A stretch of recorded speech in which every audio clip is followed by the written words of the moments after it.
게 지들고 지문에 서로 저로 두루 녹배도고 신진 롱등보도 피바리 그래서 디니 년이게마 저로 디니 아따다레마 유에 수레 이야리고 녹배도레마 나레 신진시진에 녹배도레마 위니야레마 보노 땅에 수레 유에 시바레 디니 다 수레 유에 시레 아바 수레 유에 시바레 그래서니 위니야레마 유에 사리 병래မှုတွေရှိတယ်ကျွန်တော်ရဲ့ခန္ဓာတက်ကလည်းအခုဆိုရင်2021ရဲ့နောက်ဆုံးသောလထိရောက်ပြီဆိုတော့ဘယ်လိုပဲဖြစ်ဖြစ်တော့ကျွန်တော်ဒီနေ့တစ်နှစ်တော့ကြီးသွားပြီထိပ်စီးတစ်ခုတော့ကျွန်တော်ပြောင်းသွားပြီကဏ္ဍတစ်ခုတော့တော့ဒီနေ့ချင်းသွားပြီဖြစ်တဲ့ခါမှာကာယအသက်တွေလည်းကျွန်တော်ကြီးထွားလာတယ်ဒါ့အပြင်ကျွန်တော်ရဲ့ကာယအသက်ကြီးထွားလို့ဝိညာဉ်ရေးရထဲမှာလည်းကြီးထွားရှင်သန်လာဖို့အတွက်အင်မတန်မှအရေးကြီးတာဖြစ်တယ်အဲ့တော့ဘုရားသခင်ဟာကျွန်တော်ကိုကာယအသက်မှာကောင်းကြီးပေးတယ်ခန္ဓာကိုယ်ဘုရားသခင်ကပို့ဆောင်တဲ့ကျမ်းမာခြင်းအခွင့်ပေးတယ်ကွယ်ကာမဆာဆောက်မဆောက်ရှောက်လို့ဒီနေ့ဝိညာဉ်ရထဲမှာလည်းဘုရားသခင်ကကြီးထွားရှင်သန်ခြင်းချက်စီတာဖြစ်တယ်အဲ့တော့ဝိညာဉ်ဟာရှင်သန်လာဖို့အတွက်ကကျွန်တော်ထဲမှာရှိတဲ့နှုတ်ကပတ်တော်အပြင်ဘုရားသခင်တိဆောက်လို့အရက်မှာအရာအပြင်ဘဝမှာတွေ့ကြုံဖြတ်သန်းတဲ့အရာများအပြင်ကျွန်တော်ရဲ့ဝိညာဉ်ကိုကြီးထွားရှင်သန်စေတာဖြစ်တယ်အဲ့တော့ဒီနေ့ညနေခင်းမှာပေါ့နော်ဒီနေ့မောရှေရဲ့အသက်တာထဲမှာသူဖြတ်သန်းရတဲ့အရာ၃ခုလေးအဖြစ်ဝိညာဉ်ရေးကြီးထွားရှင်သန်ခြင်းကိုအတူတူဆင်ခြင်စေခြင်းပါတယ်မောရှေရဲ့ဘဝထဲမှာပေါ့နော်မှတ်မှတ်ရအနေနဲ့နော်ရေနဲ့ပတ်သက်ပြီးတော့၃ခါတီတီသူရဲ့ဘဝရဲ့ကြီးထွားရှင်သန်ခြင်းအချိုးအကွေ့တိုင်းမှာတွေ့ရတာဖြစ်တယ်ပထမတစ်ချက်ကမောရှေကိုရေထဲမှာမျောလိုက်ရတဲ့အရွယ်ဖြစ်တယ်နော်ဒီနေ့သူမွေးဖွားတဲ့ချိန်မှာဖာရောရဲ့အမိန့်ကြောင့်ဒီနေ့ယောက်ျားလေးတွေဆိုတတ်ခံရတယ်မြစ်ထဲမှာပြစ်ချခံရတဲ့အချိန်မှာဝမ်းဆွဲတွေကသူ့ကိုခြံထားပေးတယ်ဘုရားသခင်အကြံစီရှိတယ်အဲ့ဒီရွယ်ချက်တိုင်းသူ့ကိုဖွက်ထားတယ်ဒါပေမဲ့ဖွက်ထားလို့မနိုင်တဲ့ခါမှာကမာကိုင်းထဲမှာထည့်ပြီးတော့ဒီနေ့မြစ်ချောင်းထဲမှာရှိတဲ့ရေထဲမှာခြုံထဲမှာသူ့ကိုဖွက်ထားရတယ်မျောရတဲ့အရင်ချားမှာရှိတယ်အဲ့တော့သူ့ဘဝရဲ့ပထမနော်ဒီနေ့တငယ်ဆိုတဲ့အရွယ်မှာဒီနေ့ရေဆိုတဲ့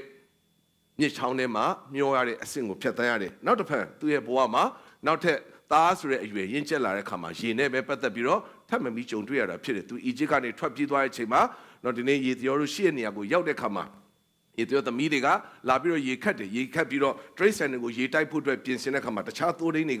အဲ့ဒီအရာကိုနှောက်ယှက်တယ်ဒါပေမဲ့မောရှေကအဲ့ဒီဘက်ကနေရက်တီပြီးတော့ဒီတိုးသွား trace center ကိုရေတိုက်ဖို့အတွက်သူပြင်ဆင်ခဲ့တယ်အဲ့ဒီအကြောင်းအရာကိုအမိပြုပြီးတော့ပဲအဲ့ဒီအိမ်အဲ့ဒီနေရာဒေသကိုသူရောက်သွားတယ်အဲ့ဒီမှာပဲသူအိမ်တောင်ကျတယ်เนาะအဲ့ဒီမှာပဲသူเนาะဒီနေ့သူ့ရဲ့အသက်တာရဲ့နောက်တစ်စစ်ချိုးကိုတွေ့ရတာဖြစ်တယ်ဆိုတော့နောက်တစ်ပိုင်းမောရှေရဲ့အသက်တာမှာကြတော့ကျွန်တော်အားလုံးသိတဲ့အတိုင်းပဲဣသေလတွေကိုအေဂုတုကထွက်ဆောင်လာတဲ့ခါမှာရှေ့မှာခံနေတဲ့ပင်လယ်ဆိုတဲ့ရေကိုတစ်ချမ်းခွဲခဲ့တာဖြစ်တယ်ဒါကြောင့်မောရှေအသက်တာမှာရေမျောရတဲ့အခြေအနေရှိခဲ့တယ်ရေဘက်ကနေရက်တီရတဲ့အခြေအနေရှိသလိုရေကိုခွဲခဲ့ရတဲ့အခြေအနေရှိတယ်ဆိုတော့ကိုကျွန်တော်ရေပူရာအဖြစ်သိမြင်ရတာဖြစ်တယ်အဲ့ဒီအရွယ်၃ပါးစလုံးကလည်းကျွန်တော်ရဲ့ဝိညာဉ်ရေးရထဲမှာတခုမှထောက်ပြနေတယ်ဆိုတော့ကိုဒီနေ့ညနေနှုတ်ပတ်တော်အဖြစ်အတူတူဆင်ခြင်ဖို့အတွက်ဖြစ်တယ်အဲ့တော့ရှေးဥစွာကျွန်တော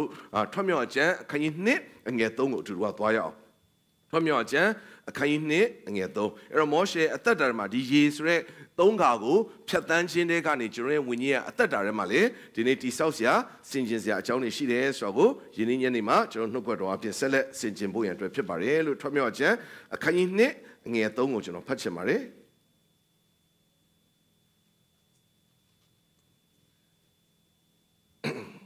ထွတ်မြောက်ခြင်းအခန်းကြီး2အငယ်2လောက်ကနေကျွန်တော်စဖတ်ချင်တယ်မိမသည်ဘရိတ်တွေကိုယူသဖြင့်သားယောက်ျားကိုဖွားမြင်လေ၏ထိုသားသည်အစင်းလာကြောင်းကိုအမိမြင်လေ၏သုံးလလုံးဖွက်ထားလေ၏နောက်တစ်ဖန်ဖွက်၍မထားနိုင်သောအခါကမာကိုင်းပင်ဖြင့်ရက်သောပခတ်ကိုယူ၍ရေညှိနှင့်သစ်ဆေးဖြင့်လူးပြင်းလင်ပခတ်ထဲတွင်တငယ်ကိုထည့်၍မျက်နာကိုင်းတော်နားမှထားလေ၏တငယ်အမသည်လည်းအဘယ်သို့ဖြစ်မည်ကိုသိမြင်ခြင်းကအဝေးကရက်၍နေ၏ဖာရောဘီသမီးတော်သည်ရေချိုးခြင်းကဆင်းလာသောအခါကျွန်မနှင့်မြစ်ကမ်းနား၌လဲ့လဲ့စဉ်ကိုင်းတော်၌ပခတ်ကိုမြင်၍ဆောင်ယူစေခြင်းကကျွန်မတယောက်ကိုဆေလွတ်လေ၏အဲ့တော့စောစောကပြောတဲ့မောရှေဘဝမှာပထမဦးဆုံးရေနဲ့ဖြတ်တန်းရတဲ့အရာကသူ့ကိုကမာကိုင်းထဲမှာထည့်ပြီးတော့အဲ့ဒီချောင်းထဲမှာမျောပြီးဖွက်ထားရတဲ့အချိန်ဖြစ်တယ်အဲ့တော့ဝိညာဉ်ရေးကအသက်တာထဲမှာပထမဦးဆုံးအရွယ်ကစောစောကပြောတဲ့တငယ်ဆိုတဲ့အရွယ်ဖြစ်တယ်ဒီနေ့အဖြစ်ကမာကိုင်းရဲ့အကွယ်ကာထဲမှာမောရှေဟာနေရတယ်တနည်းအားဖြင့်စောင့်ကြည့်နေတဲ့အနေအထားထဲမှာနေရတယ်တနည်းအားဖြင့်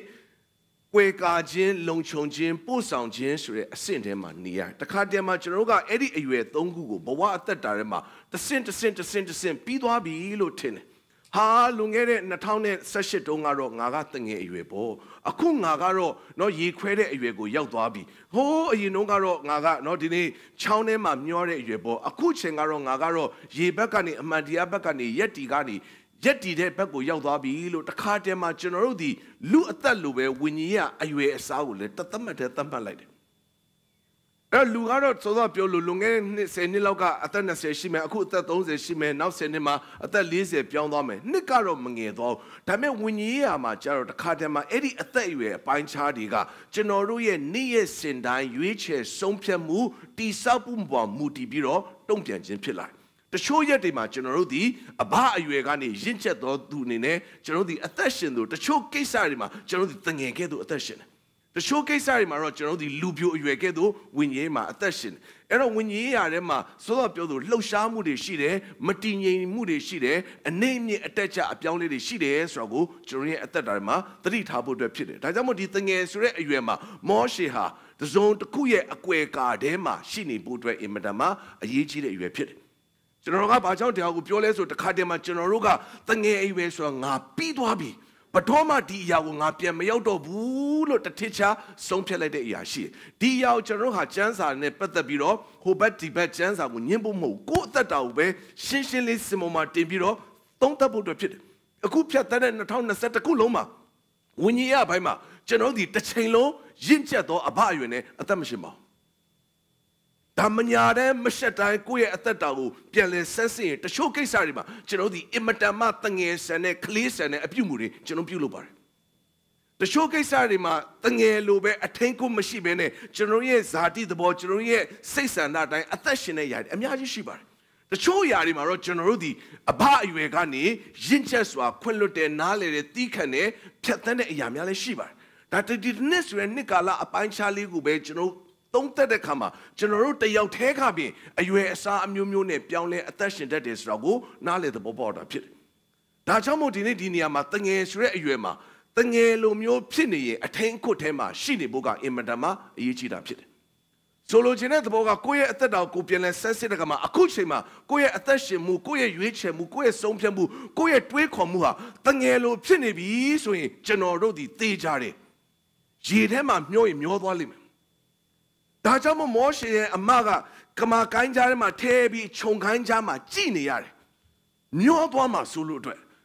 ်ဘာကြောင့်လဲဆိုမျောရင်ဘယ်စီပါသွားမှမသိဘယ်ရောက်သွားမှမသိပါသွားမှမသိအဲ့တော့တယောက်ရဲ့ကြည့်ရှုခြင်းတယောက်ရဲ့အကွယ်ကာတယောက်ရဲ့မဆပေးခြင်းတနည်းအားဖြင့်တယောက်ရဲ့အထိန်ကိုထဲမှာရှိနေဖို့အတွက်အရေးကြီးတယ်။ဒါဆိုရင်ချစ်တော်ညီကိုမမောင်တို့ကိုယ့်ရဲ့ဝိညာဉ်ရဲ့အသက်တော်ကိုစမ်းစစ်ကြည့်လိုက်တဲ့အခါမှာအခုချိန်မှာတော့ငါဟာတငယ်လိုမျိုးဖြစ်နေရင်တော့ကျွန်တော်တို့ဒီအထင်းခွတ်ထဲမှာရှိနေမှုအတွက်အင်မတန်မှအရေးကြီးတယ်။ဝိညာဉ်တော်ဖျားရဲ့အထင်းခွတ်ထဲမှာရှိလို့ညီကိုမောင်မရဲ့အထင်းခွတ်ထဲမှာရှိဖို့အတွက်အရေးကြီးတယ်။တတိပေးတဲ့အမှုရာပေါ်မှာကျွန်တော်နာခံဖို့အတွက်အရေးကြီးတယ်။ဘာကြောင့်လဲဆိုကျွန်တော်ကတစ်ခါတည်းမှာကိုရစ်ချက်ပြီလို့ထင်သွားတယ်။အဖအရွယ်မှာကိုကအသက်ရှင်တာဟုတ်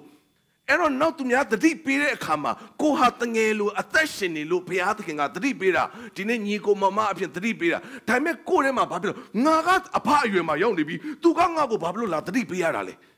ဲမာနဆိုတဲ့အရာဝင်လာတယ်အဲ့ဒီအရာကကျွန်တော်တို့အန္တရာယ်ရှိတယ်ဟာငါကရင့်ချက်တာတော်တော်ကြာနေပြီပဲငါကတော့ဒီနေ့နှုတ်ပတ်တော်ကိုတော့သူတစ်ပါးကိုသင်ကြားတဲ့အရွယ်ရောက်နေပြီဆရာအရွယ်ကိုရောက်နေပြီနော်ဒီနေ့ဒါဆိုရင်ငါဟာနော်ဒီနေ့တန်ဆွမ်းတန်မာတဲ့အဘအရွယ်ကြီးမှရောက်နေပြီးမှဘာဖြစ်လို့လာပြီးတော့ဒီလိုအထင်ကိုကတတိပေးရတာလဲဆိုရင်သိကြတယ်ကျွန်တော်ဝိညာဉ်ရထဲမှာနှစ်ကာလကြာနေတော့ညာလဲတချို့အမှုရာတွေမှာအဘကဲ့သို့ရင့်ကျက်စွာအသက်ရှင်တော့ညာလဲတချို့အမှုရာကိစ္စတွေမှာကျွန်တော်ဒီအင်မတန်မှခလီးဆန်နေတယ်တငယ်ဆန်နေတဲ့အတွက်ဘုရားသခင်ဒီကျွန်တော်တို့ကိုမျောပါတော့မှာဆိုတဲ့အတွက်အထင်ကိုထဲမှာထင်ကိုပေးတာကိုနားလည်ဖို့အတွက်ဖြစ်တယ်ဒါကြောင့်မို့တခါတည်းမှာယုံကြည်သူဟာနှုတ်ဘတ်တော်သင်ကြားခြင်းကိုအပိုင်းခြားခွဲပလိုက်တယ်အပိုင်းခြားခွဲဒါကတော့တော့ဒီနေ့ပြောင်းလဲခါစားဒါကတော့တငယ်တွေနားထောင်မယ်နှုတ်ဘတ်တော်ဟိုဒါကတော့ရင့်ကျက်သူတခါတည်းမှာမှန်ပါတယ်ရင့်ကျက်သောနှုတ်ဘတ်တော်ကိုနားထောင်နေရင်းနဲ့ပဲကျွန်တော်ဒီတခါတည်းမှာအင်မတန်မှနူးညံ့တဲ့အစာပြောတွေကိုလွတ်မြောက်သွားတာအများကြီးရှိတယ်ဘာကြောင့်လဲဆိုလူဒီကြေခဲသောအစာကိုစားပါတယ်မှန်ပါတယ်နို့မဆိုးတော့ပါဘူးနော်ကြီးရင်သောအရွယ်မှာကျွန်တော်ဒီကြေခဲသောအစာကိုစားတယ်သို့တော်လေကျွန်တော်ရဲ့လူမှာတခါတည်းမှာအားနေတဲ့ချိန်ရှိတယ်နေမကောင်းတဲ့ချိန်ရှိတယ် Majama change, any chimachel, the Asamago Masana, any chimachel, the pure beyond osa, Apisi Mesa, Aharapiso Mesa, the Kanima Kadwim Chima, Journey at the Dharma, a Yinga Salus, Sani Jasai, Salum Gondo. That physically, Nimakone Kama Salum Gondum, you were Winnie Aremale, the Kadiama, General Sani Jasai, Salum Gondo. Salum Gondo, and I General Kadwim Pianibi. Ayinga amin to be quiet and no badoria, Akuchima Sarakama, Samabara Yalu, Poshupin, Pala, a tin cuckoo to Masaro. Ayinga Samesui, Salonema Tebio, not in a near Passara, Yashibare, no, Salon Pueribo, no, Salon Yidine, Sarah, Tamin Nimakone, Kama Saloma Pione, ate the Panda Padama, Salom Wimbu. And by general, a year out there, Supio out there, a Dikaga, Eddie, Nimakone, Machamare, Ane, de Kalago, Kwa Atiwane, Chatamu to Pit. Dele Jama la de Kama, Green Pian Kama, a Yingachi Kedo Mado Sari, Piami Salanan. Daga physically Kanakune, but the Yapid, Winia Malati time. Erope Chambaga, Bapid, D. Chambaga Pide Surayade, go Tatago, Minyareme Solo Piolu, General Shinshin Chi, General Dinica Dema, Chikedo Sagu Salu, Green Piadechin, Lemyashi. Erotini Tange Evelo Pillar Kamachur at the Chu Yadiga, Tange Kedo Pinibi, so no, DJ Rema, Myoma Budwe, a Tanko, a Chishu, a Soundsha, a Quakarema, you don't need a Budwe Yijide, Imatama Nia Chata Budwe Imatama Yijide. Yijibar. No better one pure bar. Shapan you are, not in a Ange bar, Tabetu Nia chatted, Twinamania chatted. Out there, Bama Mobile, Tabe, not in it, Shimbian Nando Dynama. Need up, Nia you did. The show are near it, not in a Quamshi at race and ha. The rogo a quaker, people were 20 dema, chow sound need dema, Nia you did it. Nia you did it. That's what thing is, Moshia, Pillen you, Nachamaquena, do any chema. Not in a solar piolo, not told in a shimbiro, Tagaro, DJ got Matayamas with Tumayetin and the boo. Teaching her to have not in a palabe, Dipakatema Teta Yabe, tea time. Tajamatugo Kamakaine, the set out had a long show. Not in a pinga, no ngari, me johnny, Makaisan night out, Manaushan night out, Eddie Equakarema, Moshi go teta, Taniapi era Katakin Critorema, General Piatinga, Longchun Tazi Jimpit. Tazo General Anebisu, Nia you double to Yiji. Yongji Duha, Chishilibe, Luha, Nimakambu, and Haju Lumyu, that down Tataya, Confuso, Shadum Yube, Winnie Machero, Weep Nebi, Ane Nebi Swin, Jeroma Signbola, Eddie Chimacho, Longchorenia, Nebu to Yiji. Shinshilibabe, Piani de Ludioha, Nebu Lambor Batumavoro. Shinshilibe? Kamu Gonka de Duga, that down Tatania Makana, Ni Enema, Nayu. He's from it, not a poo shapiro, not in a move in Eduga, Namula, hey, Gauni Munan and Quimbian, my papa, but don't abuse. Nisaya Aye Alma, that don't Tata Pimeniama, Chechenia Piambio need. Do go to Tata. Tiniapi Pinaga, Nikuni Pampopin, and a Sayon Siga, General Kuni down. She shall live. General physically, General Diala Nala Visma, Kuji paper, nothing pin and me, environment, Kugo, General the Juipian Nalube, General Winnieha, Kalesa Nebi, General Winyema, Ane Nebi swing, General the Nia Juda Puto Imita Yiji. Tabi met General the Piambian loaded. Piambian loaded. Tange Ayuema, General Ane, Petantin Kalago, Petania Chima, General the Sogo Piolue, Lugitia Lujaruga, Bobby Attashin Ekama, Posogon, Manas Yaga Winlar. Ngati bida, ngata bida, nganale bida, taga ngapiatan bida, bambari, piatan bibabi. Piatan bida, General Boma, Kanagana Pierre and Twitchung and Yashiba. These are what to go, babe. Pirabe. Pipide Anula. Dane, Jana Janari. These are Sagomeli. Will ever one nigga Gila Ali. Mling Ayibi, Hayibi. Cornelia Dokayago, by Pima Miam. So show the Kalijai. Ma piano no. Chatan be Dile, Jerome piano no. Eddie Chima, Jerome Nia Eugenia, Imania charging our imitama, Yiji. Nyoma ba Wabudo imitama, Eddie Chima, Jerome Talomia. Ero Winia, my Elo Galam, you pillar Camachero imitama. That down Tata, go ye win you go, up piece with I don't know when you up with the Alango, twist on it. Eddie when you know Pierre Massage, we know Pierre Nisi Genea, we know Pierre Chassi Geniama, Jonia Chatabuto Yiji. Mane a good loronga imitama we yama kalesa nibi. Tado John Lugilo de Lolumiabu. No but go imatama lojine no so tenge kedu no no di time ပြောတယ်တငယ်ဆိုတာ no ကိုတောင်းတလို့မျိုး no စစ်ဆိုရင် no ဘက်တော်ကိုတောင်းတဖို့အတွက်ဖြစ်တယ်ရိုးရိုးစကားနဲ့ပြောရင်ကျွန်တော် weak ဖြစ်နေပြီကျွန်တော်ရဲ့ဝိညာဉ်ကအသက်တာမှာအင်မတန်မှခလေးဆန်နေဆိုရင်ကျွန်တော်ဒီ no ဘက်တော် no စစ်ကိုအစင်မပြတ်သုံးဆောင်မှုအတွက်ဖြစ်တယ်ကိုသိရဒီချိန်မှာဟာငါတော့ခလေးဆန်နေပြီဒီကိစ္စမှာဒါဆို no ဘက်တော်လုပ်ပြီ no ဘက်တော် no စစ်လုပ်ပြီဝိညာဉ်တော်ဖျက်မဆာခြင်းလုပ်ပြီဆက်ထားရင်အရင်လိုမဟုတ်ဘူးဘာကြောင့်လဲအရင်ကကျွန်တော်ကကိုပေါ့ရှာဖွေတတ်တယ်စားတတ်တယ်တချို့ကိစ္စတွေမှာပေါ့လူကြီးလို့ကျွန်တော်အသက်ရှင်ပြီမဲ့ဒီကိစ္စတခုမှကျွန်တော်အင်မတန်မှခလေးဆန်တယ်အင်မတန်မှကျွန်တော်က sensitive မခံဖြစ်နေအင်မတန်မှ sensitive ဖြစ်သေးကြတဲ့အဲ့ဒီ area အဲ့ဒီအသက်ရှင်မှုကတငယ်ပဲဘလောက်ခရိယန်ဖြစ်တာမပြောနဲ့ဘလောက်ဝိညာဉ်တော်နဲ့အတွေ့အကြုံရှိတာမပြောနဲ့ဘလောက်နှုတ်ဘတော်ရှိတာမပြောနဲ့တချို့အရာတွေဟာဘလောက်တိဘလောက်နားလဲဘလောက်တက်တချို့အသက်ရှင်လုံးဝခလေးပဲပြောင်းလဲခါစားလူတယောက်လိုပဲကျွန်တော်ကအသက်ရှင်တဲ့တခါတည်းတချို့အရာတွေကပြောင်းလဲခါစားတော့မပြောတော့တကယ်လောကလူသားထက်တော့မှတော့ဒီနေ့ခရစ်တော်မသိတဲ့လူတယောက်ထက်တော့ကျွန်တော်ရဲ့အသက်ရှင်ပုံကပိုဆိုးနေသေးတယ်တချို့ကိစ္စတွေကတချို့စဉ်းစားတွေးခေါ်ဆုံးဖြတ်မှုတွေကလောကတွေကတော့ဒီနေ့ကျွန်တော်ပြောနေတော့ဒီနေ့ဇာတိသမားတွေပါလောကသမားတွေပါပြောတဲ့လူထက်တော့ကျွန်တော်ရဲ့တခါတည်းကျွန်တော်ရဲ့ဆုံးဖြတ်မှုတွေကထိုးထက်ဆိုးနေသေးတယ် sorry ပြောရလေရှင်ဘောလူကိုယ်တိုင်ကောရိန္သုတော်သာသနာပလူမှာတော့မတွေ့ဘူးတဲ့ဒီကိစ္စမျိုးတွေတချို့အရာတွေကတချို့အတွေးခေါ်ဆုံးဖြတ်မှုတွေကအပြင်မှာတော့မတွေ့ရတဲ့အရာတွေကျွန်တော်တို့ထဲမှာဖြစ်တတ်တယ်သေချာပြီးအဲ့ဒီအချိန်မှာကျွန်တော်ကလွတ်ထားလို့မရအောင်လွတ်ထားရင်ကျွန်တော်မျောသွားလိမ့်မယ်လွတ်ထားရင်မျောသွားအဲ့ဒီအချိန်မှာကျွန်တော်တို့ဒီကမာကိုင်းဆိုတဲ့အကွယ်အကာနဲ့စောင့်ကြည့်ပေးနေနေရကနေ right place တစ်ခုကိုရောက်သွားဖို့အတွက်တော့ဒီနေ့ကြီးထွားရှင်သန်သောနေရာတစ်ခုကိုရောက်သွားဖို့အတွက်တွန်းပို့ပေးမဲ့တွန်းအားတွေလိုအပ်တယ်အဲ့တော့မောရှေကိုအဲ့ဒီမှာပြုစုစောင့်ရှောက်ဖို့အတွက်သူ့အမိကိုယ်တိုင်ကပြုစုစောင့်ရှောက်လို့ grow ဖြစ်လာဖို့အတွက်ကျွန်တော်တို့ခဲလုံးမဲ့နေရာမှာနေဖို့အတွက်ဖြစ်တယ်ရှက်လို့မရဘူးရှက်လို့မရဘူးတခါတည်းမှာကျွန်တော်ရဲ့ဝိညာဉ်ရဲ့မာနကရှက်ခြင်းဖြစ်တယ်ဒီကိစ္စတော့ငါဆူတောင်းချက်တင်စရာမလိုဒီကိစ္စတော့ငါအကူအညီတောင်းစရာမလိုဒီကိစ္စတော့ငါတော့ဒီနေ့တဘာလူစီကကြားစရာမလိုကျွန်တော်တို့ခါဒီမာနတအားဖြစ်တယ်အဲ့ဒါအန်ဒီရရှိတယ်ဘာကြောင့်လဲကျွန်တော်လူကြီးလို့သတ်မှတ်တာမှန်ပါတယ်တချို့ area ကဏ္ဍမှာလူကြီးဖြစ်ပေမဲ့တချို့အရာတွေမှာကျွန်တော်ဟာတငယ်ကဲ့သို့ဖြစ်နေတဲ့အချိန်မှာကျွန်တော်တို့ဒီပြုစုစောင့်ရှောက်နှွေးထွေးမှုကိုအင်မတန်မှလိုအပ်တဲ့ချိန်ဖြစ်တယ်လူတယောက်ရဲ့ဆူတောင်းမှုကျွန်တော်လိုအပ်တယ်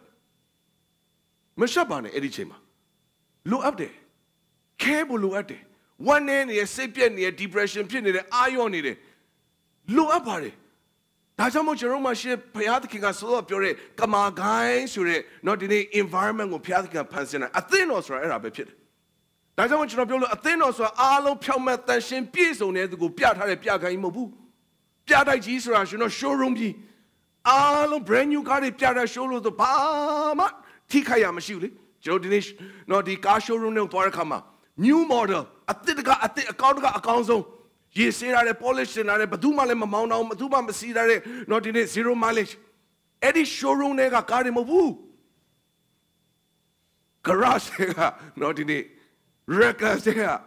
စီယိုနေနောက်မှတိုက်ထားတော့ခြိုက်နေတယ်မှန်ကအပ်နေတယ်အထဲမှာဖုံကတော့တစ်ခါမှမစီးတော့နော်ညစ်နေတယ် workshop တစ်ခုကိုကျွန်တော်မြင်စေခြင်းတယ်တော့ဒီနေ့ကားသွားပြင်တဲ့နေရာတစ်ခုနော်တိုက်ထားတာကျူးနေတာပဲ့နေတာဘိန်းပေါက်နေတာအယောင်နေလွင့်နေတာအဲ့လိုမျိုးဖြစ်နေတဲ့နော်ဒီနေ့ကားတွေပြန်လဲပြုတ်ပြင်ပေးတယ်ပြန်လဲ body ပိန်တဲ့နေရာပြန်ချိုင်ပေးတယ်မကောင်းတဲ့ engine ကိုနော်ဒီနေ့အစားထိုးလဲတယ်မကောင်းတဲ့ parts ကိုနော်ဒီနေ့အသစ်နဲ့ပြန်နေရောလဲပေးတယ်ပြန်လဲပြုတ်ပြင်တိဆောက်ပြီးတော့ restoration ပြန်လဲပြီးတော့မွမ်းမံတဲ့နေရာတစ်ခုဖြစ်တယ် hallelujah ဒါကြောင့်မို့အသင်းတော်ဆိုတာ brand new ကားတွေရောင်းတဲ့ showroom ကြီးမဟုတ်ဘူးပြတဲ့ကြီးမဟုတ်ဘူးrestore ပြန်လဲပြုတ်ပြင်တိဆောက်ပြီးတော့နေရာဖြစ်တယ်။ဒါကြောင့်မို့ကျွန်တော်တို့ကတချို့နေရာမှာအဲ့ဒီ environment ကျွန်တော်နေဖို့အတွက်ဖြစ်တယ်။ဒါကြောင့်မို့ဒီမှာအသင်းတော်နဲ့ပတ်သက်တဲ့နေရာရှိအမျိုးသမီး group ရှိအမျိုးသား group ရှိတယ် home cell တွေရှိတယ်။နော်ဒီနေ့ worship team တွေရှိတယ်လူငယ်ရှိတယ် send ခဏအသီးသီးမှာကျွန်တော်ရှိကိုဝိဖြစ်နေပြီဆိုရင်အဲ့ဒီထဲမှာနေဖို့အတွက်ကျွန်တော်အင်မတန်မှအရေးကြီးတယ်။မောရှေကိုအဲ့ဒီချိန်မှာရေထဲပြစ်ချလို့မရဘူးနော်။ရေမခွဲသေးဘူးဒီလိုပြောလို့မောရှေကိုဖျားသခင်အကြံစီမရှိလို့မပြောနဲ့ရှိတာပေါ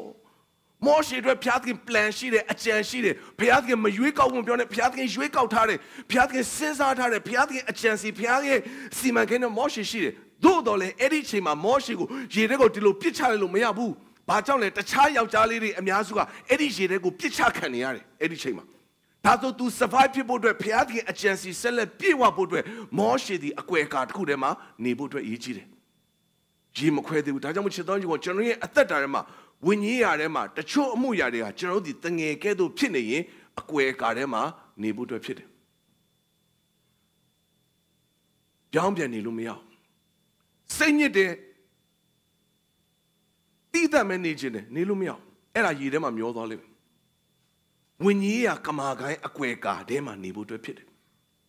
မလွင့်သွားအောင်စောင့်ကြည့်ပေးနေတဲ့ညီကောင်ပေါင်းမရှိတဲ့နေရာမှာနေဖို့အတွက်ဖြစ်တယ်မောရှေလွင့်သွားမှဆိုလို့ကြည့်ပေးနေရတယ်သူ့အမကမှန်ပါတယ်တစ်ချိန်မှာမောရှေကိုသူ့အမထက်ဖျားသခင်တော့ဒီနေ့အသုံးပြုပါတယ်ပိတ်သိပ်ပေးပါတယ်ကောင်းချီးပဲဒါပေမဲ့အခုချိန်မှာတော့မောရှေမလွင့်သွားဖို့အတွက်မိသားစုဝင်တွေကစောင့်ကြည့်ပေးနေရတယ်မောရှေကိုဖွက်ထားပေးရတယ်အဲ့တော့ဒီလိုပါပဲဝိညာဉ်ရာမှာတစ်ခါတည်းမှာကျွန်တော်ဘေးနားမှာရှိတဲ့လူထက်ဘုရားသခင်ကပို့ပြီးတော့အကြံစီရှိကောင်းရှိနိုင်တယ်ပို့ပြီးတော့တမျိုးတစ်ဖုံအသုံးပြုကောင်းအသုံးပြုနိုင်တယ်တမျိုးတစ်ဖုံလောက်ကောင်းလို့ဒါပေမဲ့တချို့ stage တွေမှာကျွန်တော်တို့ဒီအကွယ်ကားထဲမှာနေရတယ်ဒီခါလေးလင်များချင်းဖြစ်မယ်မှန်ပါတယ်အမျိုးသားတဲ့အမျိုးသမီးကိုဘုရားသခင်ကတမျိုးတစ်ဖုံအသုံးပြုဖို့ရှိကောင်းရှိမှာပါအမျိုးသမီးတဲ့အမျိုးသားကိုဘုရားသခင်ပို့ပြီးတော့တမျိုးတစ်ဖုံအသုံးပြုရှိပါဒါပေမဲ့တချို့ stage တွေမှာတော့ကျွန်တော်တို့ဒီအကွယ်ကားထဲမှာနေရတယ်ကွယ်ကာထားပြရတယ်စောင့်ကြည့်ခြင်းထဲမှာသတိပေးခြင်းထဲမှာကျွန်တော်ကရှိရတယ်လွင့်ပါသွားလို့မရအောင်ဒါကြောင့်မို့တငယ်ဆိုတဲ့အနေထားထဲမှာကျွန်တော်တို့ဒီလုံခြုံစွာနေရာချတတ်ဖို့အတွက်အင်မတန်မှအရေးကြီးတာဖြစ်တယ်အဲ့တော့ဒုတိယတစ်ချက်ကိုကျွန်တော်ကြည့်အောင်မောရှေဒီတငယ်အရွယ်ကနေလူပြိုအရွယ်ကိုရောက်ရှိလာတယ်အဲ့တော့ဒီနေ့ဒုတိယတစ်ချက်ကိုမကြည့်ခင်မှာကျွန်တော်နှုတ်ပတ်တော်လေးတစ်ခုကိုအတူတူဖတ်ရအောင်ကောရိသုဩဝါစာပထမဆောင်ကျွန်တော်တစ်ချက်လေးသွားရအောင်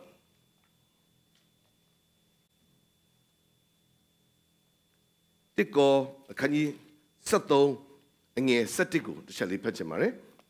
တစ်ကော73အငယ်7ကိုဖတ်ပြစေငါသည်တငယ်ဖြစ်စဉ်ခါတငယ်လိုပြော၏တငယ်လိုစိတ်ထင်၏တငယ်လိုကြံစီအသက်ကြီးသောအခါမူကားတငယ်ဤအရာများကိုငါပယ်ရှား၏တငယ်ဖြစ်ရင်တော့တဲ့တငယ်လိုပဲတွေးတယ်တငယ်လိုပဲပြောတယ်တငယ်လိုပဲကြံစီတယ်တငယ်လိုပဲစဉ်းစားတယ်ဒါပေမဲ့ရင့်ကျက်လာရင်တော့တဲ့ဒီအရာတွေကပျောက်သွားပါတယ်အဲ့တော့ဝိညာဉ်ရေးမဟုတ်ဘဲနဲ့ကာယမှာကြီးထွားလာတဲ့အခါမှာကျွန်တော်တို့ငယ်မှုငယ်ချင်းငယ်အပြုမှုတွေကတဖြည်းဖြည်းနဲ့ပြောင်းလဲလာသူ change ဖြစ်လာသူမျိုးပဲဝိညာဉ်ရေးမှာလည်းပြောင်းလဲခြင်းရှိသို့တော်လည်းတချို့အရာတွေမှာလူကြီးဖြစ်တော်လဲကလေးလိုလုပ်တဲ့အရာ physically မှာရှိလို့ဝိညာဉ်ရေးမှာရှိတယ်ဝိညာဉ်ရေးမှာရင့်ကျက်သောလူပြိုအရွယ်အဘအရွယ်ကိုရောက်နေတော့ညာလဲတငယ်ဆန်တဲ့အမှုရာတွေကိုကျွန်တော်တို့ထဲမှာတွေ့ရတာဖြစ်တယ်အခုမောရှေဟာလူပြိုအရွယ်မှာသူ့ရဲ့အသက်ရှင်မှုအရာကိုကျွန်တော်တစ်ချက်လေးကြည့်အောင်အဲ့တော့ဒုတိယရေကိုမောရှေဟာဖြတ်တန်းရတာဖြစ်ပါတယ်အဲ့တော့ကျွန်တော်ထွတ်မြောက်ခြင်းအခန်းကြီး1မှာပဲစောစောကကျွန်တော်နော်အခန်းငယ်16လောက်ကိုကျွန်တော်ဆက်ပြီးဖတ်ချင်တယ်16လောက်ကနေဖတ်ချင်တယ်ထိုအခါမိဒရန်ယေဘရဟိတ်သမီးညီမ9ယောက်တို့သည်မိမိတို့အဘသိုးစိတ်များကိုရေတိုက်ခြင်းကလာ၍ရေခတ်ပြီးလင်ရေတောက်ခွက်တို့ကိုလောင်းကြ၏တိုးရင်းအချို့သူလာ၍သိုးစိတ်များကိုမောင်းကြ၏ထိုအခါမောရှေသည်ထပြီးကျွန်တော်နောက်ကလိုက်ဆိုပေးပါထိုမိန်းမတို့ဘက်၌နေလျက်သိုးစိတ်များကိုရေတိုက်လေ၏ဒုတိယအရွယ်မှာမောရှေသည်မှန်တယ်ဆိုတဲ့အရာမှာသူရက်တည်လာတယ်ဘာကြောင့်ဒီနေရာကိုသူရောက်လာရတာလဲလို့မေ့လဲအပေါ်ကိုပြန်ကြည့်တဲ့အခါမှာဟေဘရဲအမျိုးသားတွေကိုအေဂုတုကလူကမနိုင်ကျင့်တဲ့အခါမှာသူအေဂုတုလူကိုတတ်ပြီးတော့သူဖွက်ထားတယ်။နောက်ရက်မှာရောက်တဲ့အခါမှာဟေဘရဲအမျိုးသားတွေချင်းချင်းတော့ရန်ဖြစ်တဲ့အခါမှာတော့ဒီနေ့ငယ်73မှာဆိုနက်ဖြန်နေတဲ့ထွက်ပြန်လေဟေဘရဲလူနှစ်ယောက်တို့ဒီအချင်းချင်းတတ်ကြသူကိုမြင်လေသင်ဒီအဘယ်ကြောင့်အပေါင်းဖော်ကိုရိုက်တနီးဟုညင်းဆဲသူအားမေးသည်ရှိသောထိုသူကအဘယ်သူသည်တင့်ကိုငါတို့အပေါ်၌အကဲမှုတရားသူကြီးရာ၌ခံထားသည်။အေဂုတုလူကိုတတ်တဲ့ကဲ့သို့ငါကိုတတ်လို့လောဟုပြန်ဆို၏ထိုအခါမောရှေသည်မိမိပြုသောအမှုသတင်းထင်ရှားပြီးသိ၍ကြောက်လေ၏ထိုသတင်းကိုဖာရောဘီကြားသောအခါမောရှေကိုတတ်ခြင်းကရှာကြံလေ၏မောရှေသည်လည်းဖာရောဘီထံမှထွက်ပြေး၍မိဒရန်ပြည်သို့ရောက်လျင်ရေတွင်းနားမှထိုင်၍နားလေ၏ရောက်လာရတဲ့အကြောင်းရင်းကလည်းမောရှေရဲ့ယက်တီမှုဘာဖြစ်လို့ဒီနေ့ငါလူမျိုးကိုတတ်ရတာလေနိုင်ကျင့်ရတာလေမောရှေရက်တည် ပိုဆိုရကသူ့အချင်းချင်းဖြစ်တဲ့ခါမင်းတို့ကဘာလို့အချင်းချင်းမစီလုံးတာလဲမောရှေရက်တည်ဒုတိယလူမျိုးအရွယ်မှာတခါတည်းမှာရင့်ကျက်လာတဲ့ခါမှာကျွန်တော်တို့ဒီဘယ်နေရာမှာရက်တည်ရမလဲဆိုတာကျွန်တော်သိလာတနည်းအားဖြင့်ပြောလို့တငယ်လူတော့မဟုတ်တော့ကျွန်တော်တို့ဒီသိလာတယ်တနည်းအားဖြင့်နှုတ်ဘတ်တော်ကြီးသိလာတယ်ဘယ်အရာကတမန်တရားလဲဘယ်အရာမှာရက်တည်ရမလဲဘယ်အရာကတော့ဖြစ်တယ်သိလာတယ်ဒါပေမဲ့ဘလောက်သိတဲ့ကိုယ့်ရဲ့အသိဉာဏ်နဲ့သိတာနဲ့ဘုရားခင်သိစေခြင်းနဲ့အရာနဲ့သိတာနဲ့ကွာခြားတယ်။ဒီနေ့အပြင်ကိုသိပြီးကိုထင်ပြီးကိုမှန်တယ်လို့ထင်တဲ့အလုပ်ရာတစ်ခုနဲ့ဘုရားသခင်ရဲ့ဖွင့်ပြသွန်သင်တဲ့အရာကွာခြားလာတယ်။မှန်ပါတယ်မောရှေထွက်ပြေးလာရတဲ့အရာကအမှားလို့ပြောလို့မရပါဘူး။ तू မှန်သောအရာတစ်ခုပေါ်မှာ तू ရက်တည်ပါတယ်။ तू သွားဆုံးပါတဲ့စကားကလည်းမှန်ပါတယ်ဘာဖြစ်လို့အချင်းချင်းဖြစ်နေရတာလဲ तू ပြောတာမှန်ပါဒါပေမဲ့တနည်းအားဖြင့်ဘုရားသခင်ရဲ့အကြံစီကြီးနဲ့ကြည့်တဲ့အခါမှာမောရှေဟာတနည်းအားဖြင့်ဘုရားသခင်ရေကိုခွဲစီမယ်ဆိုတဲ့အချိန်မရောက်သေးပါဘူးအခုဒီမှာသွားစကားပြောတဲ့အခါမှာမောရှေရဲ့စကားကိုလူ2ယောက်တောင်နားမထောင်လူ2ယောက်နားမထောင်တော့လူ2ယောက်အချင်းသွားတက်တဲ့အခါမှာမောရှေသွားဖြေရှင်းတဲ့အခါမှာမင်းကိုငါတို့အကြီးကဲဘယ်သူခန့်ထားလဲမင်းစကားကိုငါတို့နားထောင်စရာအကြောင်းမရှိဘူးအဲ့တော့လူ2ယောက်တော့ဒါပေမဲ့ဘုရားကမောရှေပေါ်မှာစဉ်းစားတာကမိန်းမနဲ့ကလေးမဆိုယောက်ျားကြီးပဲ6သိန်းနဲ့မိန်းမနဲ့ကလေးပေါင်းရင်လူ2သန်းလောက်ရှိတယ်လို့ပြောတယ်ကြည့်နော်2ယောက်တောင်သူစကားနားမထောင်ဘူးအခုချိန်မှာဒါပေမဲ့ဘုရားကြံစီတာ2သန်းဒါဆိုရင်ဒီနေ့ဒီနေရာမှာကိုယ်ခွန်အားကိုယ်အစွမ်းစားနဲ့လှုပ်လို့တော့သင်စကားကို2ယောက်တောင်နားမထောင်ဒါပေမဲ့ဘုရားသခင်ပါတဲ့အခါမှာလူ2သန်းလည်းနောက်ကလိုက်လာတယ်လူ2သန်းလည်းလိုက်လာတယ်2ယောက်နဲ့2သန်းဆိုတာအကွာကြီးပါအခုဒီအရွယ်မှာတခါတည်းမှာကိုတိကိုတက်ကိုနားလေဆိုတဲ့အရာနဲ့ကျွန်တော်လှုပ်တဲ့ခါမှာမပါလာတဲ့အရာအများကြီးရှိတယ်။အများကြီးအယုံကြည်သူတော်တော်များများဒီနေရာမှာဖြတ်သန်းရတာအများကြီးပဲ။ဒီနေရာပြဘုရားသခင်ဘက်မှာစိတ်အားကြီးတဲ့သူတော်တော်များများဒီစိတ်ကိုဖြတ်သန်းရတယ်။ဒီစိတ်ကိုဖြတ်သန်းဘုရားသခင်အတွက်လုပ်မယ်ဘုရားသခင်နဲ့ချမယ်ဘုရားသခင်ပါမယ်ဒါပေမဲ့ဖြတ်သန်းရတယ်။အစင်မပြေချင်ရှိ။တဲ့နောက်ကလိုက်မလာလို့ရှိတယ်။အမပေးလို့ရှိရင်စကားနားတော့တယောက်တော့နားမထောင်အဲ့တော့ဒီနေရာမှာအခုမောရှေကတော့ဒီနေ့တာမန်တာပဲတို့အမင်းကလေးတွေလာပြီးတော့ trace ရေတိုက်တော့တိုးတွေကဒီခွက်ကိုလူတယ်အဲ့တော့မောရှေကအဲ့ဒီဘက်ကရက်တီပြီးတော့နော်ဒီ trace ကိုရေတိုက်တယ်အဲ့ဒီအမှုရတယ်ပဲအဲ့ဒီအိမ်ကိုသူရောက်သွားတယ်ကျွန်တော်ကနဦးမှာပြောခဲ့သလိုအဲ့တော့မောရှေရက်တီမှုမှန်ပါတယ်ဒါပေမဲ့ဒီ stage မှာရေတိုက်တဲ့ stage ဖြစ်ပါတယ်ရေခွဲတဲ့အဆင့်မဟုတ်သေးပါဘူးမောရှေအသက်တာထဲမှာသူတိသူတက်သူနားလေတယ်ဆိုတဲ့အရာတစ်ခုလောက်ပဲရှိသေးတယ်။တနည်းအားဖြင့်ဘုရားသခင်ဆိုတော့သူဒါပဲဒီလောက်ပဲ။ဘာကြောင့်လဲလို့မေးသူပထမဖြတ်တဲ့နှစ်40မှာမောရှေသည်အင်မတန်မှကောင်းမွန်သောပညာတွေအတတ်ပညာတွေပတ်ဝန်းကျင်မှာသူရှင်သန်ကြီးထွားလာခဲ့တယ်။အကောင်းဆုံးဆိုတဲ့အကြောင်းတွေကနေအောင်မြင်ခဲ့တယ်။တနည်းအားဖြင့်တစ်ခါတည်းမှာကျွန်တော်ရဲ့အသက်တာမှာလည်းဝိညာဉ်ရမာနနဲ့ဖြတ်သန်းနေခြင်းဖြစ်တယ်ငါအသိဆုံးဆိုတဲ့အရာနဲ့ဖြတ်လာတယ်ငါအောင်တဲ့ကြောင်းကအကောင်းဆုံးဆိုတဲ့အရာဖြတ်သွားတယ်ငါကဘာပွဲရရဲဆိုတဲ့အရာကဖြတ်သွားတယ်ငါကဘယ်အသင်းတော်ဆိုတဲ့အရာကဖက်စီလာတယ်ငါနောက်မှာဘယ်ခိုင်းကနာအဖွဲ့အစည်းရှိရဆိုတဲ့အရာကဖြတ်သွားတယ်ငါကလူဘလောက်သိတယ်ဆိုတဲ့အရာဖြတ်သွားတယ်ငါနှုတ်ဘတော်လူဘလောက်နားထောင်တယ်ဆိုတာဖြတ်သွားလာအဲ့ဒါဆိုတော့ရေတိုက်တဲ့အရွယ်ပဲအဲ့ဒါ complete မဟုတ်သေးဘူးအဲ့ဒီမှာဆိုတော့ပြောလို့လိုက်တဲ့လူရှိကောင်းရှိမယ်မလိုက်တဲ့လူလည်းရှိကောင်းရှိမယ်ဒီနေ့အမေမောရှေပြောလို့လေငါမင်းတို့ဘက်ကနေကွာအေဂုတုကိုငါတက်ခဲ့ပေးတာမင်းတို့ငါစကားနားထောင်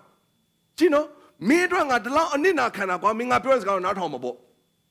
အဲ့ဒါဆိုတော့ပြောလို့မောရင့်ကျက်လာမင်းတော့ဆိုပြောလို့ကမာခိုင်းနေကအရွယ်တော့မဟုတ်တော့ကျွန်တော်အများစုဒီအဲ့ဒီနေရာမှာ struggling ဖြစ်ဝိညာဉ်ရတယ်မှာမဟုတ်ဘဲနဲ့ပတ်ဝန်းကျင်လုပ်ငန်းခွင်မိသားစုအတိုင်းဝဲထဲမှာလည်းဖြစ်တယ်ငါဒီလောက်ပေးဆက်တာကွာမင်းတို့ငါစကားကိုနားထောင်မှာပေါ့ဒီနေ့အဖြစ်အလုပ်ထဲမှာကွာငါဒီလောက်အလုပ်စ조사လုပ်တာပေါ့ဒီလောက်တော့နေရာပေးရမှာပေါ့ငါရဲ့တင်ပြချက်ငါရဲ့တော့ဒီနေ့အကြံပေးချက်ကိုတော့နားထောင်မှာပေါ့မိသားစုတွေမှာကွာဒီလောက်တော့အနစ်နာခံတာပဲငါစကားတော့အားလုံးနားထောင်မှာပေါ့အဲ့ဒါကျွန်တော်တို့ဒီနေ့အဖြစ်အဲ့ဒါရင့်ကျက်လာတယ်လို့ပြောတော့ညာလေနာကျင်ခက်ခဲရတဲ့အခြေအနေကာလဖြစ်တယ်မှန်တယ်ဆိုတဲ့နေရာမှာကျွန်တော်ရက်တည်ဖြစ်တတ်ပါတယ်ဆိုတော့ပြောလို့ဝိညာဉ်ရဲ့မှာဖြစ်လို့ပတ်ဝန်းကျင်ထဲမှာဖြစ်လို့ဝိညာဉ်ရဲ့မှာတခါရင်ဒိတ်ရဲ့တိုက်ရိုက်ဖြစ်ကိုနဲ့ဆိုင်တဲ့အမှုတော်ဆောင်ခန္ဓာအသီးသီးမှာဆိုတော့ပြောလို့ပါရရရှိမပါရရရှိကျွန်တော်တစ်နေ့လုံးဖြတ်တဲ့အခါမှာခန္ဓာအသီးသီးရှိပါတယ် home service ရှိမယ် worship team ရှိမယ် Sunday school ရှိတယ် youth ရှိတယ်နောက်ဒီနေ့ Bible school ရှိတယ် ပါရရရှိမပါရရလည်းရှိတာပဲအကုန်လုံးစင်ပြေတယ်မဟုတ်တာအကုန်လိုက်လာတာမဟုတ်တာရှင်းလေးပဲလေဖြတ်တန်းတဲ့ချိန်လေးကျွန်တော်မှရှိတယ်သူ့နေရာသူ့ခန္ဓာအသီးသီးပဲဒါအသင်းတော်တစ်ခုလုံးပြောလို့မကပဲမိသားစုထဲမှာလည်းကိုပြောတဲ့ကလေးမပါလာရှိတယ်ကိုပြောတဲ့ကိုယောက်ျားမပါလာရှိတယ်ကိုပြောတဲ့ကိုမိန်းမမပါလာအများကြီးရှိတယ်အများကြီးရှိတယ်အများကြီးရှိပါတယ်ဒါပေမဲ့အဲ့ဒီနေရာမှာငါမှန်နေဆိုတဲ့အရာနဲ့လှုပ်လို့မရဒါနဲ့ပဲဘုရားသခင်ကမောရှိကိုရေတိုက်တဲ့အရွယ်ကနေရေခွဲတဲ့အရွယ်ရောက်ဖို့အတွက်မောရှိကိုခွာချတယ်ဘလောက်ခွာချလိုက်လဲဆိုရင်နောက်တဲ့နှစ်40ကြာလာပြီးဘုရားသခင်ခေါ်လာတဲ့အခါမှာထွတ်မြောက်40မှာမောရှိဒီစကားပြောတယ်မောရှိကလည်းအိုဘုရားရှင်ကျွန်ုပ်သည်နှုတ်သက်တိမရှိပါအထက်ကလည်းမရှိပါကိုရောကျွန်အားမိန့်တော်မူသောအခါ၌ပင်မရှိပါအရင်ကလည်းမရှိဘူးအခုလည်းမရှိဘူးအခုဘုရားသခင်ကျွန်တော်ကိုစကားပြောတဲ့အချိန်မှာလည်းမရှိတော့ငါသိငါတက်ငါလုံနေတာဘာတစ်ခုမှမရှိတော့အဲ့အချိန်မှာကြည့်နော်စောစောသူရထားတဲ့ပွဲတွေရှိတယ်နော်သူရဲ့နားလည်မှုတွေရှိတယ်သူရဲ့အသိပညာရှိတယ်သူရဲ့အတတ်ပညာရှိတယ်တနည်းအားဖြင့်ဖာရောရဲ့အကောင်းဆုံးသောကျောင်းကနေရလာတဲ့ပွဲနဲ့ဥဆောင်တာသူ့နောက်မှာ2ယောက်တော့မလိုက်ဘူးဘယ်သူမှမလိုက်ဘူးတခါတည်းမှာဒီလိုပြောလို့ကျမ်းစာကျောင်းမကောင်းလို့ကြောအကောင်းဆုံးကျမ်းစာကျောင်းကနေအကြီးဆုံးပွဲလာတယ်သူ့နောက်မှာ2ယောက်တော့မရှိဘူးဘယ်သူမှနားမထောင်ဒီလိုပြောလို့မကောင်းလို့မပြောဘူးနော်ဖာရောကျောင်းအကောင်းဆုံးပဲဘယ်သူမှတော့မသင်ကြားခွင့်မရတဲ့အတတ်ပညာတွေအစွမ်းစားတွေနန်းတော်ထဲမှာမင်းသားတယောက်နေတဲ့မောရှိတက်ခဲ့တာဒါပေမဲ့အဲ့ဒီအတတ်ပညာငါသိငါတက်နိုင်တာနဲ့လှုပ်တဲ့ခါမှာ2ယောက်တော့အဆင်မပြေဘူးမှန်ပါတယ် तू ရက်တီချက်မှန်ပါတယ် तू ရေတိုက်ချင်ပါတယ် तू ရက်တီပါတယ် तू မရဘူးဒါကြောင့်ဖခင် तू အဲ့နေရာမှာနောက်ထပ်40ထားပြီးတော့ရေတိုက်တဲ့နေရာကနေအဲ့ဒီရေတိုက်ကနေအဲ့ဒီချိန်မှာရေခွဲဖို့မမျှော်လင့်နဲ့တခါတည်းမှာကျွန်တော်ကရေတိုက်တဲ့ဆရာရေလန်းခွဲနေတာရေလန်းခွဲနေတာမခွဲနဲ့ရေခွဲတဲ့အဆင့်ကိုရောက်လာရင်ဘုရားသခင်ရေခွဲလို့ရတယ်ပြောဘာနဲ့ပဲခွဲသွားလဲဆိုရင်အဲ့အနှစ်40လုံးအဲ့တော်ထဲမှာအဲ့ဒီသိုးတွေနွားတွေကို तू ထိန်းချောင်းနဲ့ဒီတောင်ဝေးတစ်ချောင်းနဲ့ပဲအဲ့ဒီရေကို तू ခွဲသွားတာဘာမှထူးထူးခြားခြားကောင်းကင်ကနေစင်းကြွလာတဲ့ရွှေနှင်းတန်းနဲ့ခွဲသွားတာမဟုတ်ဘူးထိုတကာကောင်းကင်ဘက်ကလာပေးတဲ့စိတ်နှင်းတန်းကြီးနဲ့ပင်လယ်ကိုနှစ်ချမ်းခွဲသွားတာမဟုတ်ပါဘူး तू တစ်သက်လုံးကင်ထားတဲ့လက်ထဲကအဲ့ဒီတစ်ကိုင်းကြောက်ဒုက္ခအချောင်းနဲ့ပဲအဲ့ဒီရေကိုဘုရားသခင်ကခွဲစီတာဖြစ်တယ်မောရှိရဲ့ဘာမှမတတ်နိုင်ဆိုရလက်ပဲဒါဆိုတနည်းအားဖြင့်ဣတိလမျိုးရဲ့အဘနေရာကနေရှေ့ကနေခေါင်းဆောင်ကြီးအနေနဲ့ဥဆောင်သွားတဲ့ရင့်ကျက်တဲ့အရွယ်ရေခွဲတဲ့အရွယ်ရောက်ဖို့ကဘယ်ပေါ်မှာပဲသွားနေလဲဆိုဘုရားသခင်ကျွန်တော်ဘာမှမတတ်နိုင်ဘူးဆိုတဲ့အရွယ်မှာရောက်လာတာကျွန်တော်ထင်တာရင့်ကျက်လာတယ်ဆိုတာတတ်နိုင်ခြင်းတွေများလာတယ်လို့ထင်တာဝိညာဉ်ရမှာရင့်ကျက်ခြင်းကဘုရားသခင်ရှိမှကျွန်တော်မတတ်နိုင်ခြင်းတွေများလာလေမလုံနိုင်ခြင်းတွေများလာရင်ဘုရားသခင်လှုပ်ပေးခြင်းဘုရားသခင်မဆာခြင်းကကျွန်တော်ကိုရင့်ကျက်စေတာဖြစ်တယ်လူရဲ့ရင့်ကျက်ခြင်းလူရဲ့အတိုင်းတာကတော့ तू ဘလောက်ရတယ်ဆိုတာကြည့်တာရှင်းလေးပဲဘုရားသခင်ဘက်မှာကျွန်တော်ရဲ့မရခြင်းပုံမှာဘုရားသခင်မဆာခြင်းဘုရားသခင်ကျေးဇူးပြုခြင်းဆိုတော့မရှိဘူးကျွန်တော်ဘာမှမတတ်နိုင်တော့မေ့သွားပြီဘလို့ပြော तू မှာအရင်ကလည်းမရှိဘူးဒီရှိတယ်လေအရင်ကရှိလို့တော့မဟုတ်နှစ်ယောက်ကိစ္စ तू သွားဖြေရှင်းနေသေးရပဲမရဘူးဒါမှစိတ်ပြက်နေဖို့မဟုတ်ဘူးအရွယ်ဒါဆိုကျွန်တော်တရားနဲ့တော့အလုံးမဖြစ်ရင်ကျွန်တော်ရဲ့အရွယ်ကဘယ်နေရာမှာငါဘာနဲ့လုံနေလဲပြန်လဲစဉ်းစားဖို့တော့ဖြစ်တယ်တခါတည်းမှာဘုရားသခင်ရဲ့လှုပ်ရှင်တဲ့စိတ်ပဲရှိကျွန်တော်လှုပ်ချလိုက်တယ်ဒါပေမဲ့အစင်မပြေဘူးမလိုက်လာအောင်မပါတော့ကြည့်လိုက်ဘာအရွယ်လဲငါမောရှေရဲ့ရေတိုက်တဲ့အရွယ်နဲ့ပြန်လုံနေပြီလားပြန်ဆန်းစစ်မပါဘူးရေတိုက်တဲ့အရွယ်မှာတော့ပါမှာမဟုတ်ဘူးရေတိုက်တဲ့အရွယ်မှာမောရှေကိုဘုရားသခင်အားလုံးခွာချပစ်တယ်အားလုံးခွာချပစ်တာဒါကြောင့်မို့ तू ဘာမှမသိတော့တဲ့အရွယ်ထဲမှာဘုရားသခင်ကသူ့ကိုဖြတ်တန်းစေတယ်ဒါကြောင့်မို့အခု2021မှာကျွန်တော်အစင်မပြေတဲ့အရာရှိကောင်းရှိလိမ့်မယ်လုပ်ငန်းထဲမှာမိသားစုရေးရမှာဝိညာဉ်ရေးရမှာမျိုးစုံမှာဘာလို့အစင်မပြေရလဲငါမောရှေရဲ့ရေတိုက်တဲ့အရွယ်လူများငါလုံနေလားပြန်လဲဆန်းစစ်ဖို့အတွက်ဖြစ်တယ်ပြန်ဆန်းစစ်ဖို့အတွက်ငါခွန်အားငါအစွမ်းစားငါသိငါတက်ငါနားလေဆိုတဲ့အရာနဲ့လှုပ်လာယနေ့ကာလမှာဘုရားသခင်ဒီကျွန်တော်အားလုံးခွာချတဲ့ချိန်ဖြစ်တယ်တကဘာလုံးခွာချပြစ်တာဒါတော့မှမကွာတဲ့အရာအများကြီးပဲမနှက်ပြန်နေရဘာမှန်းကိုပြောလို့မရတဲ့အချိန်မှာကျွန်တော်ဒီမနှက်ပြန်နေကိုအမိပြပြဝါကြွားနေတော့မယ်ဘာမှလုံးလို့မရတော့ပါဘူးဆိုတဲ့အချိန်မှာကျွန်တော်ဒီအဲ့ဒီအရာနဲ့ဝါကြွားနေတော့မယ်အသက်ရှင်မယ်ဆိုတော့မသေးချဘူးအချိန်မှာအားလုံးကိုခွာချတယ်ကျမလီမွေးစီးပွားရေးနိုင်ငံခန္ဓာအသီးသီးနဲ့ကျွန်တော်ကိုခွာချနေတဲ့အချိန် Bala Pit Wadi di Piatkin Chenogu, no sweat punechima, Chenogi Jenny de Lolo Mia Bausre, how Lolo Yade Tinea Yashini did it.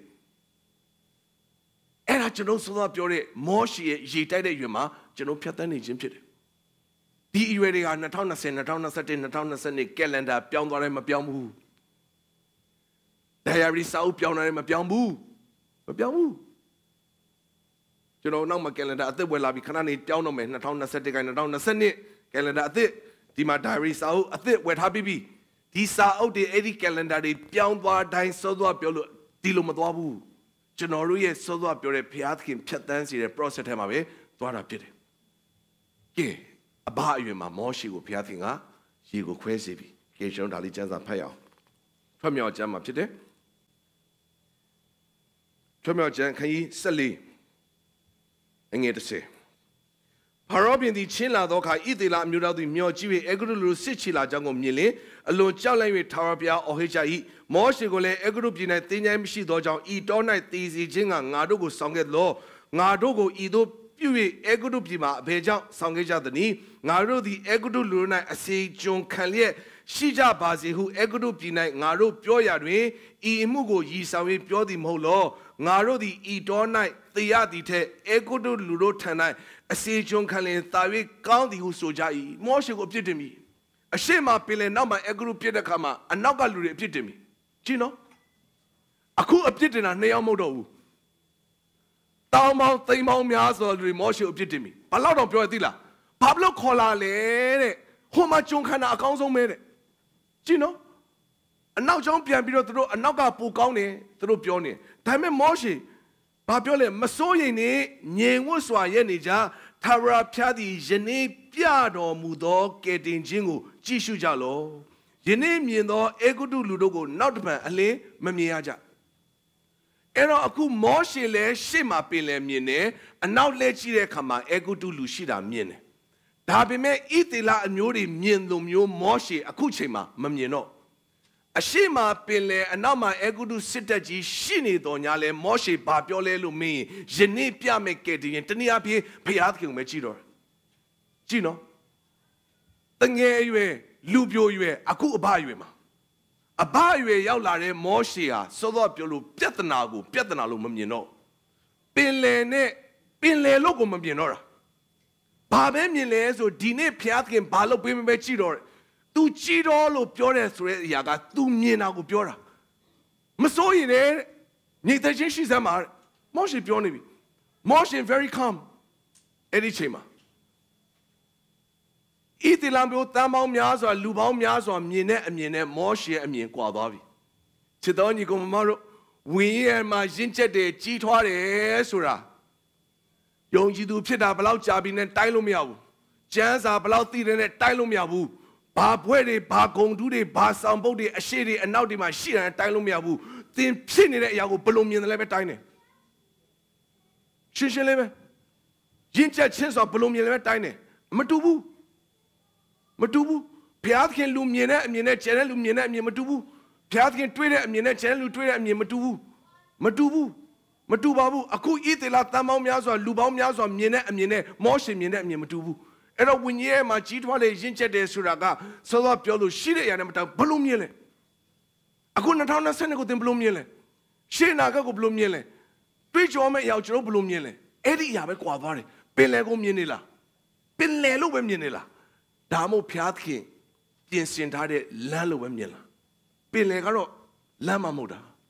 Pilegaro, Pilebeli, Painida. Dago Piatan Kubo, Lilume, the Molume, Tamosh, Mapuna, Piatkin Jimmy.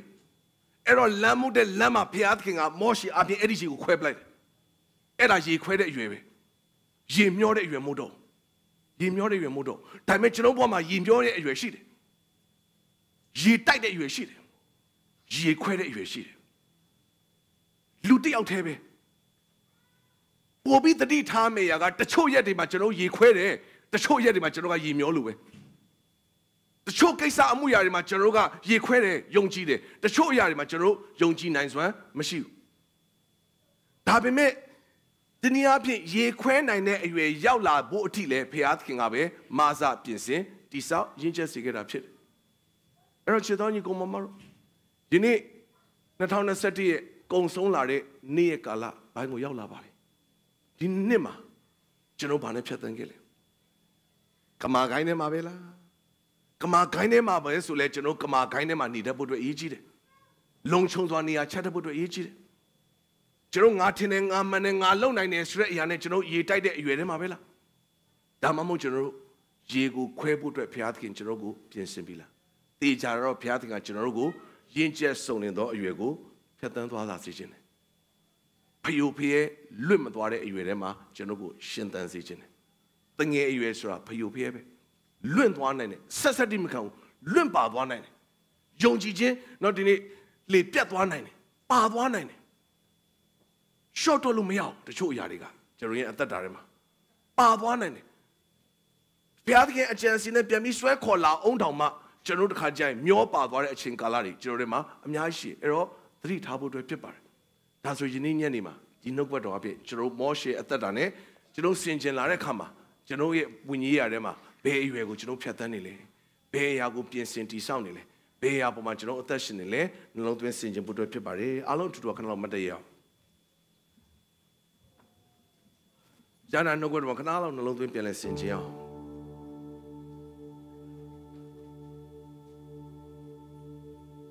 ဘုရားသခင်မြတ်တာမှာခဏလောက်ပြန်လေးဆင်ခြင်အောင်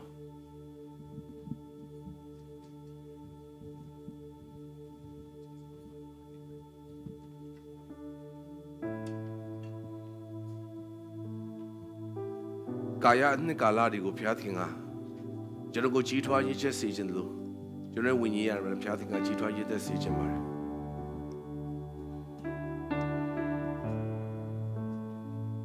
ကျွန်တော်တငယ်ကဲ့သို့ပြုမှုချင်းချင်တဲ့အရာတွေတငယ်ကဲ့သို့တွေးခေါ်စဉ်းစားတဲ့အရာတွေပြန်လည်ဆင်ခြင်ဖို့အတွက်ဖြစ်ပါတယ်ငါမှန်ငါသိငါတက်ဆိုတဲ့တကယ်ခွန်အားအပြည့်နဲ့လူပြိုရွယ်လုံမဲချမဲအားရှိဒါပေမဲ့ကိုခွန်အားကိုဆွမ်းစားနဲ့လုံလို့မရတဲ့ခါမှာကျွန်တော်စိတ်ပြက်ဘာလို့မဖြစ်တာလဲဘာလို့ရေမကွဲတာလဲတေချာကျွန်တော်ရေကွဲမဲ့အရွယ်မဟုတ်သေးဘူးရေကွဲမဲ့အရွယ်မဟုတ်ပေမဲ့ဘုရားသခင်ကရေမခွဲနိုင်တာမဟုတ်ပါဘူးကျွန်တော်အားဖြင့်ရေခွဲနိုင်ပါတယ်ရေကိုခွဲစေမှာဖြစ်တယ်အဲ့တော့မောရှေဘုရားသခင်ရှေ့မှာပြောလို့မျိုးကျွန်တော်ဘာမှမတတ်နိုင်ပါဘူးအရင်ကလည်းမတတ်နိုင်ဘူးအခုလည်းမတတ်နိုင်ဘူးဒီနေ့ဒီနှုတ်ဘတ်တော်စကားကိုကြားနေတဲ့အချိန်မှာလည်းမတတ်နိုင်ဘူးတတ်နိုင်တော့သူကဘုရားသခင်ပဲရှိတယ်အဲ့ဒီဝန်ခံဆွဲလာခြင်းမှာမောရှေရည်ချက်သောအသက်တာနဲ့မောရှေဗလာနတ်တိဖြစ်နေတဲ့လက်နှစ်ဖက်နဲ့ပဲဘာတန်ဖိုးမှမရှိဘူးဆိုရယ်သူ့လက်ထဲမှာရှိတဲ့သင်္ကိုင်းချောင်းနဲ့ပဲဘုရားသခင်ကအော်ဖွယ်ပင်လယ်ရေကိုနှစ်ချမ်းခွဲခဲ့တာဖြစ်တယ်ခြေတော်ညီကိုမမတို့ရှေးဆက်အနာဂတ်မှာဘုရားသခင်ကကျွန်တော်လက်ထဲမှာရှိတဲ့အရာနဲ့ပဲရေကိုခွဲမှာဖြစ်တယ်လက်ထဲမှာရှိတဲ့အရာနဲ့ပဲခွဲမှာဖြစ်တယ်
ရှင်ဒီနေသူကျွန်တော်ကိုတန်ဆင်ပေးနေတော့ဖယားကိုတော်ဒီကြောင်းမတ်ဒီနေသူကျွန်တော်ကိုဖြောင်းမစေတော့ဖယားကိုတော်ဒီနူညံ့ဒီနေသူကျွန်တော်ကိုပိန်မွေးစေတော့ဖယားကိုတော်ဒီ that they need to know go chit say do paya hallelujah uroshin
go down and say no paya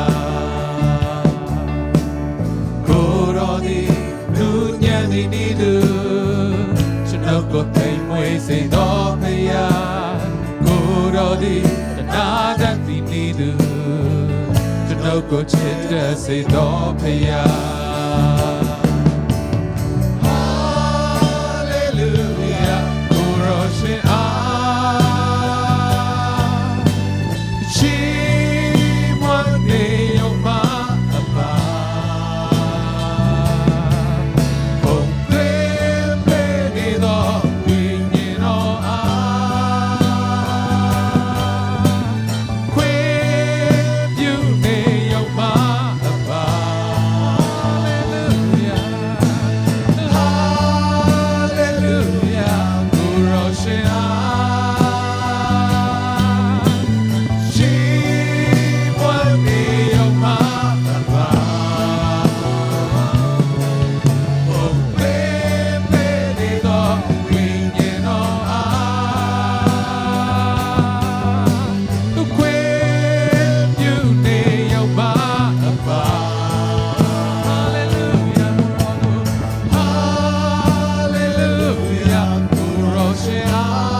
that time, no good on happy. We know happy, but you don't put that happy.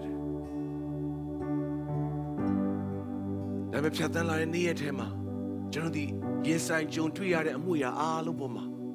Below you any time, you don't put that nearly. Below can you nearly? Below Joe nearly. Toya the general in Jam pit. Piatic are a general inches only in city. Do pity that general go pissy. Crito piece on Jim Mana, that you know, piece on Zijan. And a piece on La. That line now, do have a look in an object. Moshe to Swan it. A council on Nanga, a council that jumping on it. To nail down Usanomiabo. Time a mamma Tenabu. A dash say you. Luodiaguro, let him a share dog out the shone. သိမ်မောင်တန်းမောင်များဆိုသောလူတွေကိုပင်လေရင်နှချမ်းခွဲပြီးဘုရားသခင်ကပို့ဆောင်ခဲ့တယ်ထိုရာသီရင့်ကျက်သောအရွယ်ဖြစ်တယ်ပြည့်စုံစုံလင်သောဘုရားသခင်အချမ်းစီကိုဖြတ်တန်းခြင်းအပြင်ရရှိလာအရွယ်ဖြစ်တယ်ဒီကြောင့်ဘုရားသခင်ကျွန်တော်ကိုဖြတ်တန်းစေတယ်2021ထဲမှာကျွန်တော်ကိုရင့်ကျက်လာအောင်ဘုရားသခင်ဖြတ်တန်းစေတယ်လူတွေအားဖြင့်ပဲဘုရားသခင်ကျွန်တော်ကိုတုံသင်ခဲ့တယ်တွေ့ကြုံရင်ဆိုင်ရတဲ့အရေးအမှားအရာအဖြစ်ဘုရားသခင်ကျွန်တော်ကိုပဲ့ပြင်တုံသင်ခဲ့တယ်